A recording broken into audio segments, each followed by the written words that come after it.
आपको एक बात बता दें, ये इस देश का किसान है, आपकी तरह फकीर नहीं है कि आपकी तरह झोला उठाएगा और चल देगा। ये किसान है और अपनी मातृभूमि तक बैठा रहेगा और डटकर बैठा रहेगा जब तक इसकी मातृभूमि का हक और अधिकार इसे वापस नहीं मिलेगा। ठीक है, आपने निश्चित तौर पर कहा कि बाहर के लोग इसमें आंतरिक हस्तक्षेप कर रहे हैं। मिनिस्ट्री ऑफ होम अफेयर्स कहता है कि हमारा इंटरनल मामला है, हम इसमें आप इसमें दखल नहीं दे सकते। एक बात मुझे बताइए, अक्षय कुमार के पास तो सिटीजनशिप कनाडा की है, वो कैनेडियन व्यक्ति कैसे हमारे देश के अंदरूनी मामले में दखल दे सकता है? मतलब अगर कोई भी व्यक्ति मोदी सरकार की वाहवाही करे तो आप तालियां बजाते रहो। जब तक वो अमेरिका मोदी सरकार की वाहवाही कर रहा था तो वो अच्छा था। जब तक अमेरिका की सिटीजन, अमेरिका के नागरिक, वहां के लोग मोदी जी की तारीफ करते थे, तब तक अमेरिका के सिटीजन अच्छे थे। जिस दिन वो अगर बुराई करने लगे तो वो बुरे हो गए। आपका तो बस नहीं चल रहा। कुछ लोग तो यूं भी कह दें कि इन लोगों ने पैसा दिया है पॉप सिंगर को, कह तो रहे हैं, हाँ, पैसा दिया। और पैसा देके उनको ट्वीट करवाया है। तो एक बात मुझे बताइए, जो अमेरिका से प्रधानमंत्री जी को ट्वीट आते थे वो भी पैसे से आते थे क्या? ये बताइए ना मुझे। आप एक बात मुझे बताइए, आप जिन बॉलीवुड सिंगर्स, जिन एक्टर्स की बात करते हैं, आपसे ज्यादा बड़ा कोई आंकड़ा नहीं पूछूंगा, मात्र देश के अंदर के 2 बॉलीवुड एक्टर का नाम बता दीजिए और देश के अंदर के 2 नेताओं का नाम बता दीजिए जिनके बच्चे कभी सरहद पर शहीद हुए हों।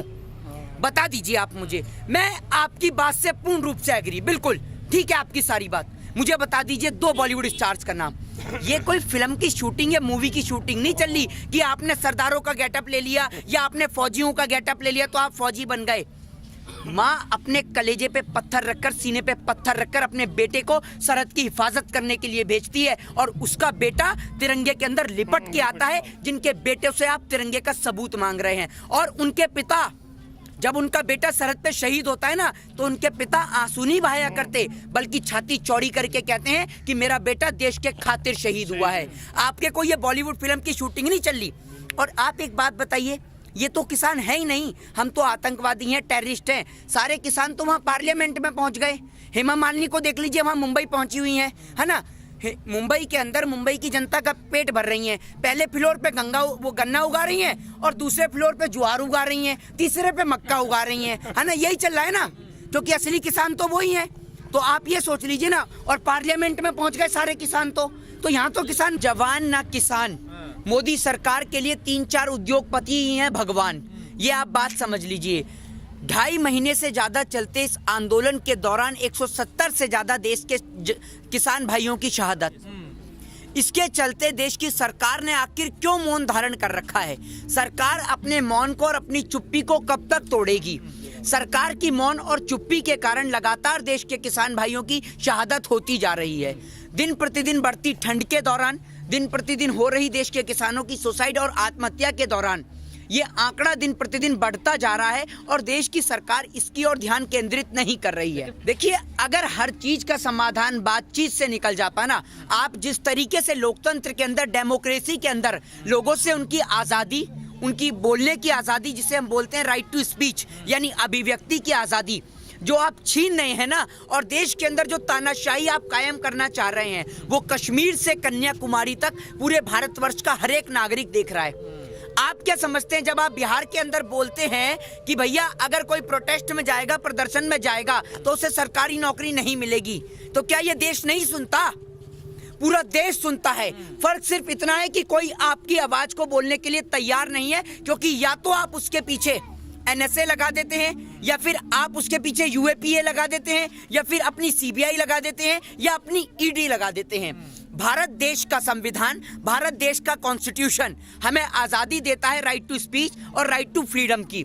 और ये आज़ादी चाहे नरेंद्र मोदी सरकार हो, चाहे आने वाली कोई भी सरकार हो, वो आज़ादी हमसे नहीं छीन सकते। ये देश के अंदर अंग्रेजों की शासन प्रणाली नहीं चल रही कि अगर कोई बोलेगा तो 7 समुंदर पार छोड़ के आ जाएंगे आप। ये डेमोक्रेटिक कंट्री है। India is a democratic country. Bharat एक लोकतांत्रिक देश है और लोकतांत्रिक देश में हमारा हक और अधिकार है कि हम बोलें। और अगर सरकार कुछ गलत कर रही है, माना प्रधानमंत्री मेरे भी हैं और आपके भी हैं, लेकिन प्रधानमंत्री जी को ये अधिकार नहीं कि वो उद्योगपतियों के खातिर देश की पूरी जनता को परेशान करें और देश के तमाम किसानों को बलि का बकरा बनाएं। जो आपने देश का लाखों करोड़ों रुपया इस देश की गरीब जनता का, वो गरीब जनता जो अपना टैक्स का पैसा टैक्स पे करती है, टैक्स भरती है, उस पैसे से जो आपने नमस्ते ट्रंप का कार्यक्रम किया, क्या इलेक्शन हमारे देश के अंदर थे जो आपने नमस्ते ट्रंप का कार्य किया, या आपके बाप दादा हिंदुस्तान दहेज में लेकर आए हैं जिसे आप बेचने में लगे हैं और हिंदुस्तान के पैसे को उड़ाने में लग रहे हैं? ये पैसा इस देश की गरीब जनता का है और इस पैसे का आपको एक एक रुपए का हिसाब देना होगा। डेमोक्रेटिक कंट्री है, डेमोक्रेसी है, आजादी है। आप, अगर मैं नाम मेंशन नहीं करना चाहूंगा, आप अगर उन ट्वीटर्स को पढ़ें, उन ट्वीटर्स को खोलें और ट्वीट्स को पढ़ें, तो देश को लेकर किसी ने क्या लिखा है वो आपने नहीं सुना। वो नहीं सुना आपने कि कोई जो जिनको लोग कह देते हैं झांसी की रानी, एक बार उनका ट्विटर अकाउंट तो चेक कर लीजिए कि देश को लेकर उन्होंने क्या मेंशन करा है। और यही मेंशन अगर कोई और कर देता ना भाजपा के विरोध में, तो अब तक उसके ऊपर आईपीसी की धारा 124A देशद्रोह का मुकदमा दर्ज हो जाता और वो जेल के अंदर बंद हो जाता। जो बात वो लिख रहे हैं, देश के अंदर देश के किसान यहाँ सड़क पे बैठे हैं और ये लड़ाई जो लोग समझ रहे हैं कि किसान की है, किसान से ज्यादा उस आम आदमी की है जो नमक तेल रोटी खाकर अपना और अपने परिवार का घर का खर्चा चलाता है। एक बात आप मुझे बताइए, क्या आपको इतनी डेवलप हमारे देश की कंट्री लगती है कि जिसके अंदर आप नए नए बिल लेके आ जाते हैं? सरकार कोई भी बिल लेकर आए, सरकार को उसके बारे में क्यों समझाना पड़ता है? देश की जनता क्यों एग्री नहीं कर पाती? देश की पूरी जनता को क्यों एग्री नहीं कर पाती सरकार? हर एक व्यक्ति देश के किसान को समर्थन दे रहा है, लेकिन वो आने से डरता है, घबराता है। क्यों आने से डरता और घबराता? इसलिए है जिस तरीके से देश के अंदर डर का माहौल पैदा किया जा रहा है, केसों के जरिए, फोन कर कर, सीबीआई और ईडी की धमकी देकर, केसेस देकर, एफआईआर्स देकर और नोटिस भिजवाकर। आप क्या समझ रहे हैं हम यहाँ पर स्टैंड हैं, हम यहाँ पर खड़े हुए हैं तो ऐसे ही खड़े हुए हैं?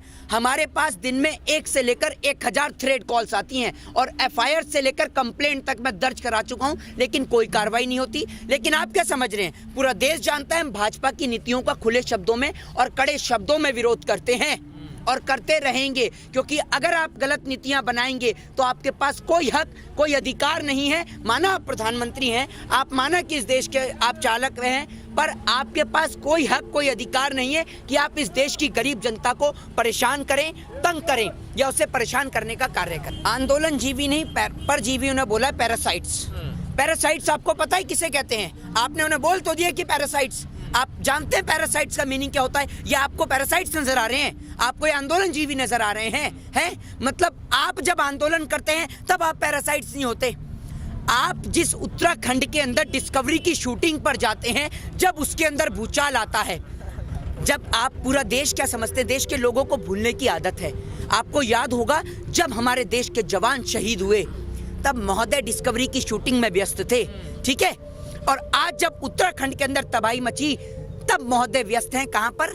भाइयों और बहनों, मित्रों, आपका सेवक, अपना प्रधान सेवक। जय हिंद, जय भारत।